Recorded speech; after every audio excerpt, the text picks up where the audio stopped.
C'est là où commence justement le monde des ténèbres. Dose eza yangote. Pendant que les menaces au micro, n'a pas ça batumateya. Il faut n'aller pas doser yango. Dose il faut ça exact. Ce que ça exact était n'a pas ça la overdose. Tout ce qui n'a sali overdose était n'a sali. Alléluia. N'a qui dit si dose batu bakufi.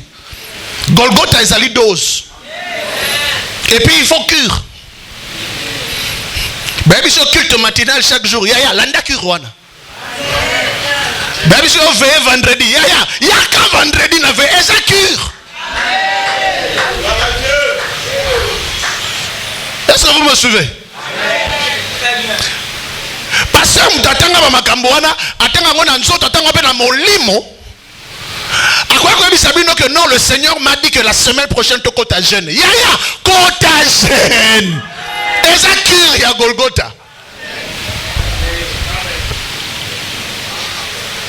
Est-ce que vous entendez? Tala na cure wana serviteur de Dieu, excusez-moi. Cure wana qui paraît que oza bishop to archibishop. Pour ceux qui ont mêlé kinini de côté la tête titre na yo. Et go agir en tant que oza mutu. Titre na yo go changer organisme na yo te.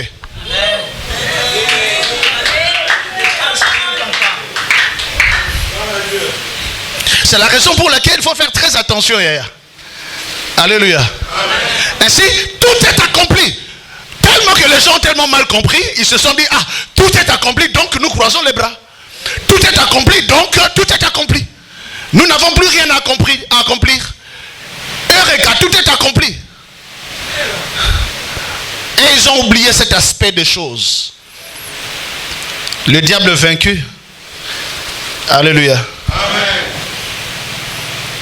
Maintenant, la deuxième dimension, j'ai encore beaucoup de choses à dire sur le diable vaincu, mais allons dans la deuxième dimension du diable. Il y a le diable vaincu, hein, mais il y a également le diable maintenu. Ça, c'est la deuxième dimension. Et là, ça commence déjà à coincer. Il y a le diable vaincu, mais il y a également le diable maintenu. S'il vous plaît, écrivez cette phrase. Elle est très importante et elle va vous permettre de comprendre la suite et le reste de l'évangile sur l'ennemi Satan. Jésus a vaincu Satan, mais Jésus ne l'a pas encore détruit.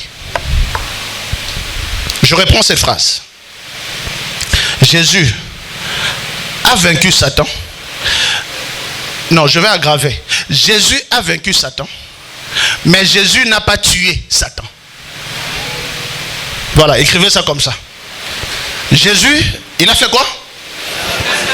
Il a vaincu Satan. Ça, c'est la dimension de Satan vaincu. Mais il y a une deuxième dimension, la dimension de Satan maintenu. Mais Jésus n'a pas tué Satan. Ça veut dire que l'ennemi est encore là. Alléluia. Il est encore là. Certes, il a été dépouillé. Mais il y a un autre aspect, une autre arme de l'ennemi qu'on appelle le ruse. Alléluia. Amen. Par ses ruses, il arrive à se renforcer. Par ruse. C'est pourquoi l'apôtre Paul déclare, il dit, prenez toutes les armes de Dieu afin de résister contre les ruses de Satan. Pas contre Satan lui-même, mais contre les ruses de Satan. Et c'est là où il devient dangereux. Alléluia. Satan lui-même, il n'est pas très dangereux. Mais les ruses de Satan, c'est là où il y a le danger. Ainsi, Satan vaincu, oui, mais il y a encore cette adversité qui continue, même dans l'église, même dans le corps de Christ. Cette dimension de l'ennemi maintenu, qui continue encore d'agir, qui continue encore d'opérer. Alléluia. Ça va créer une troisième dimension de l'ennemi. C'est ce que moi j'appelle, et c'est papa, c'est compliqué cette dimension. C'est ce que moi j'appelle le diable ambigu. Écrivez ça comme ça. Comment on appelle un orthographe au Komelawana? Ambigu. So comme ambagu, so comme embargo et tel kakayo. Ambigu. Le diable ambigu. Ambigu, ça veut dire incompréhensible. Ça, c'est une autre dimension du diable que malheureusement on n'arrive pas à comprendre. Mais qu'aujourd'hui je vais juste frôler un tout petit peu. Alléluia. Le diable ambigu. 1, le diable vaincu. 2, le diable maintenu. Et puis 3, le diable ambigu. Ambigu, ça veut dire incompréhensible. Ambigu, ça veut dire, en bon français, ça veut dire énigmatique. C'est-à-dire le quoi va m'assesser, le quoi est c'est qui, mais ça lit c'est quitté. Ambigu, ça veut dire mystérieux. Il y a une dimension mystérieuse du diable et je vais vous le démontrer dans les Écritures. Pour que nous puissions comprendre la portée de la victoire de Jésus, il faudrait que nous comprenions la portée de l'ambiguïté de Satan.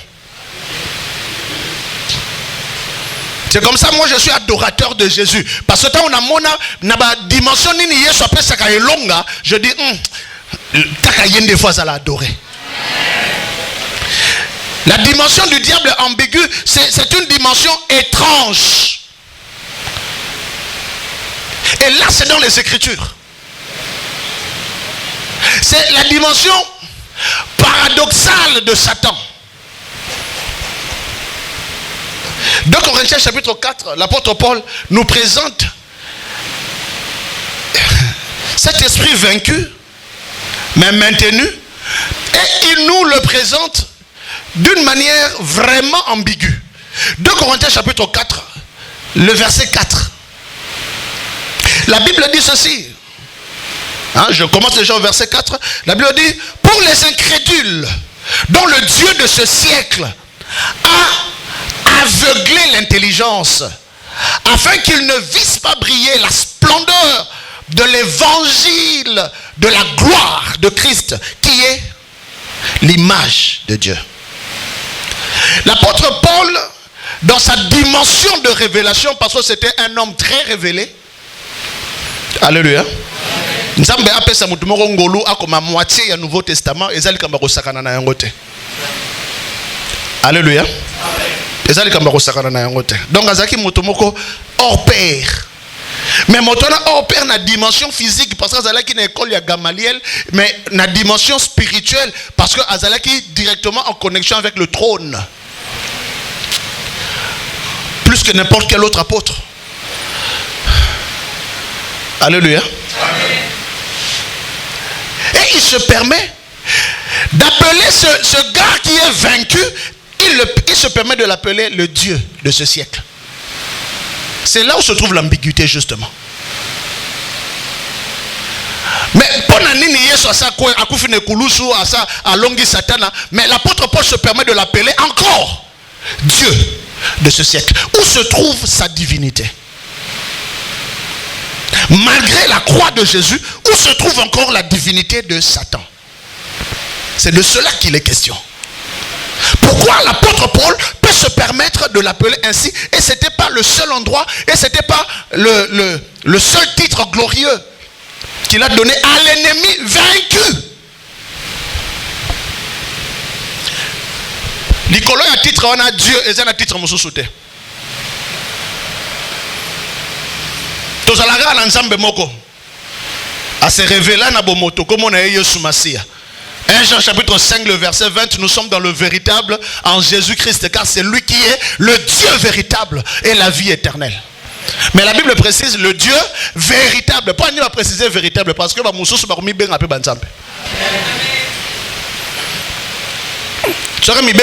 veut dire que azana ba portion moko ya bonzambe oyo azo continuer ko exercer. On est allé dimension ambiguë ya Satana. Tala, na dimension ambiguë, le banga makasa ambigu. Ndaliki na yo ka ondengo zo prononcer ngo ambigu. Ah, OK. C'est bon, tu as bien prononcé. Alléluia. Na dimension ambiguë à Satana, on a remona Yesu Masia a jeûné pendant 40 jours et 40 nuits. Matthieu 4, Luc 4, etc. Il a jeûné pendant 40 jours et 40 nuits. C'est-à-dire dimension onction wana Kosakana nangote. Yoko soko général à 3 jours à Pamba. Yoka anointing. C'est quoi le Fils de Dieu, le roi de gloire, le roi des rois a jeûné pendant combien de jours? 40 jours, combien de nuits? 40 nuits, sans manger, sans boire. Ayokin Zalaya Moroboé, Afandi. Boum! Le gars là, l'ambigu arrive dans sa dimension d'ambiguïté. Il n'a pas eu peur de l'onction de Jésus. Abani ko causer na muto asali 40 jours 40 nuits. Moi na nzambe asali 40 jours 40 nuits. Bon nzambe nyonso to ba angelu nyonso ba totambola likolo na ye. Mais ga wana aye akoti. Abani ko sola na ye. Alléluia. Wa to na Ancien Testament to asiko na Yesu ye moko. Non seulement abani ko sola na ye. Ah bien, si tu es fils de Dieu. Comme ça, ma bango est comme ma parole. Yesu a télémélé. Oh non, il est écrit, l'homme ne mangera pas seulement de pain, mais de toute parole. Attends, Yesu. Et la Bible dit, le diable le transporta.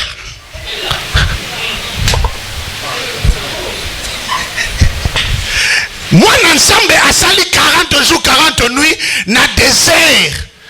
Mais le gars là, dans son ambiguïté, il vient le transporter. Et il n'a pas eu honte, il n'a pas eu peur. Et il n'a pas été calciné. Ah mais Yesu bela boum atomboli allez abani ko kenenae. Bible bi akio déposer likola ngoma maka mulai.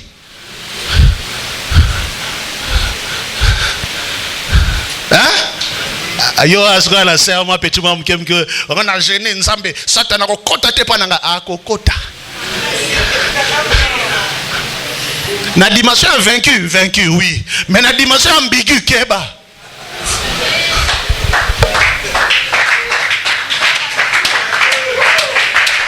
Ceux qui te comprennent la dimension, on a maintenant bienvenue dans la révélation de la parole de Dieu. Yesu a télémélié. Azu Yesu. Bible dit, il le transporta encore du haut du temple. Car il est écrit, il enverra ses anges. Donc, nabato bazo sala ba sacerdoce na kata temple aoki bango somote. Ba souverain sacrificateur wala ba Zaché nan ba Zacharie na banet na kata temple. Mais ye on a likolo temple ou do tambola. On a ki nya o mo do temple likolo na justement.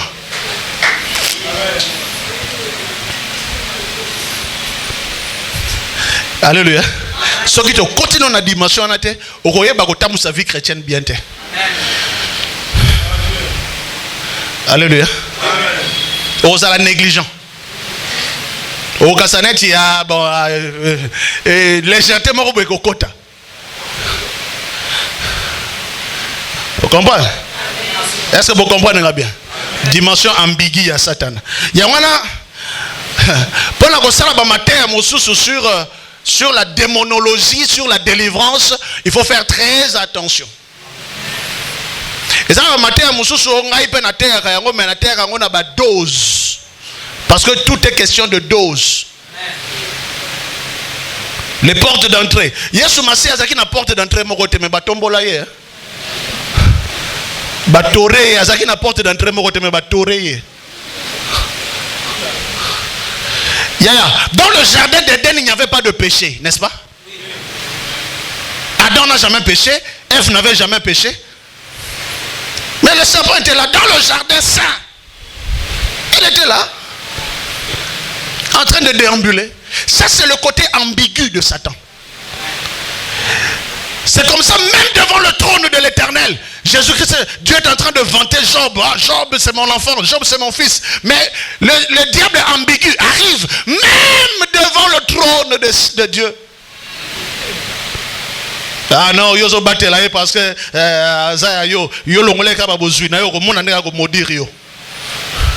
Wana sikoyo Satana azo causer na nzambe oya sa précipitaye. Mais basi ba précipitaye, comment se fait-il? Il se retrouve encore en train de causer avec Dieu devant le trône. Bon, mais tu n'as pas de question là, n'est-ce pas? Voilà, les loges de réponse. Il y a un côté ambigu de Satan. Quelqu'un dit très fort Amen. C'est comme ça dans le côté ambigu de Satan. Il faut faire très attention. Alléluia. Amen. Tout ce que je dis là, c'est pas pour exalter le diable, mais c'est pour exalter Jésus-Christ. Et je vais vous démontrer pourquoi je suis en train d'exalter Jésus-Christ. En Afrique de l'Ouest, au Bénin, j'étais avec un ami, il était militaire. Il aimait beaucoup prier. Ah, le gars jeûnait beaucoup, il jeûnait. Il aimait la prière de délivrance et l'auto-délivrance. Comme nous tous, on était en train de pratiquer l'auto-délivrance. Un jour, il me dit, ah, docteur, mais moi je ne comprends pas. Il y a un sorcier qui m'a visité cette nuit. Je lui ai envoyé le feu. Et puis après, j'ai coupé sa tête. J'ai vraiment coupé sa tête dans la prière. Et j'ai vu dans la révélation comment sa tête était coupée. Mais quand j'étais en train de jubiler parce que j'ai coupé sa tête, je vois le gars, tête coupée, qui se lève et qui va ramasser sa tête et qui va la remettre. Et qui continue à me poursuivre. Maintenant, ça c'est le côté ambigu de Satan. Côté ambigu à Satan, babundi sarango n'importe comment t'es. Alléluia. Babundi sarango n'importe comment t'es. Nabisala sala. Côté ambigu à Satan, ezali côté où ezali et c'est beaucoup de discipline, mais également beaucoup de connaissances pour la gloire de l'Éternel. Alléluia. C'est la raison pour laquelle, toujours dans cette dimension de l'ambiguïté de Satan, je veux aggraver encore cette situation. Le Bamakasi Amen. Amen. Je vais parler sur les armes les plus sophistiquées. Les armes les plus sophistiquées contre l'Église aujourd'hui. Les armes les plus sophistiquées de Satan contre l'Église aujourd'hui. Je dis aujourd'hui. Et je précise aujourd'hui. Tout simplement parce que dans la Bible, il y a un principe qu'on appelle le principe de la dispensation. La dispensation, je vais simplifier l'explication, c'est tout simplement la manifestation spirituelle se basant sur les réalités physiques. C'est-à-dire, mon limo, ton elimo, à ça qu'on se manifestait en regardant la trajectoire, il y a bateau basali nassé. Babé en dispensation.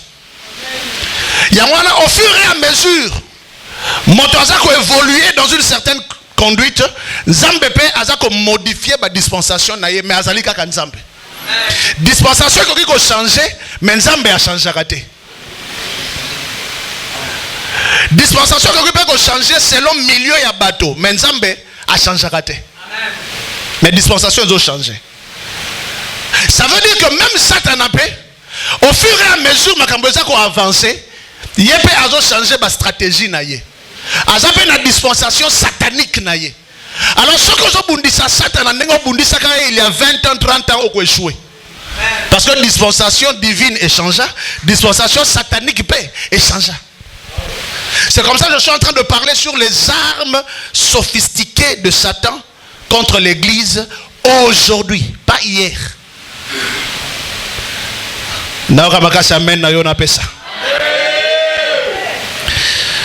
Ce sont des choses qui sont écrites dans les Écritures, dans la Bible, mais qui se pratiquent différemment.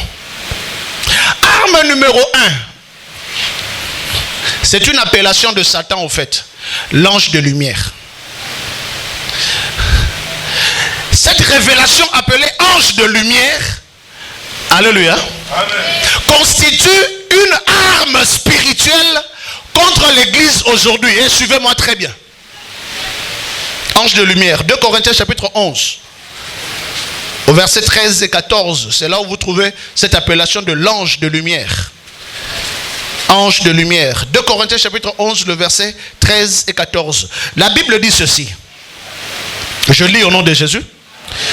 Ces hommes-là sont des faux apôtres, des ouvriers trompeurs, déguisés en apôtres de Christ. Verset 14. Et cela n'est pas étonnant, puisque Satan lui-même se déguise en qui? En ange de lumière. Satan lui-même se déguise en ange de lumière.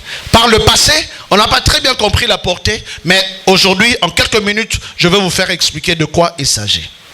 1 Timothée chapitre 6, le verset 16. Et ça, c'est très important de comprendre. 1 Timothée chapitre 6 au verset 16. La Bible présente notre Dieu en Jésus-Christ. Et la Bible dit au verset 16, lui seul possède l'immortalité. L'immortalité. Qui habite une lumière inaccessible. Il habite quoi? Une lumière qui est comment? Inaccessible. Dites avec moi, inaccessible. Virgule, que nul homme n'a vu, ni ne peut voir. À qui appartiennent l'honneur et la puissance éternelle. Parole du Seigneur. Lumière inaccessible. Donc ça veut dire que Dieu est lumière, mais il n'est pas n'importe quelle lumière. Il est lumière inaccessible. Mais attention, cette lumière inaccessible pour les anges, les archanges, mais tout ce que Dieu est et tout ce que Dieu a, c'est un Dieu communicateur. C'est un Dieu collaborateur. C'est un Dieu qui peut regarder même l'homme le plus méprisable et il collabore avec lui. Akomisie Penzambe. Alléluia. Yamwana, nous savons un Dieu qui guérit, mais qui transmet la portion de la guérison sous la gestion d'un archange qui gère la guérison divine. Alléluia. L'Éternel qui guérit, Rapha, et il met un ange et une armée d'anges pour gérer la guérison. L'Éternel, c'est un Dieu éternel, mais il met un ange et une armée d'anges pour gérer son éternité. L'Éternel est un Dieu tout-puissant, mais il y a un ange, un archange et toute une armée qui gère la toute-puissance de Dieu. Ainsi, tous les attributs de Dieu, en réalité, ce sont des armées angéliques. Tu comprends? Amen. Tout simplement. Quand on dit lumière inaccessible, au fait, c'était inaccessible. Ésaïe chapitre 6, la Bible parle des chérubins qui étaient devant le trône de l'Éternel et qui crient Saint, Saint, Saint, et l'Éternel des armées. Et la Bible précise que ces chérubins avaient 6 ailes. 2 ailes dont ils se servaient pour couvrir la face. 2 ailes dont ils se servaient pour couvrir les pieds. Et 2 ailes dont ils se servaient pour voler. Mais pourquoi ils couvraient la face? Parce que la lumière est inaccessible. Mais attendez, cette lumière inaccessible, il y a un ange, un archange que Dieu a confié, alléluia, à qui Dieu a confié la gestion de l'inaccessibilité de cette lumière.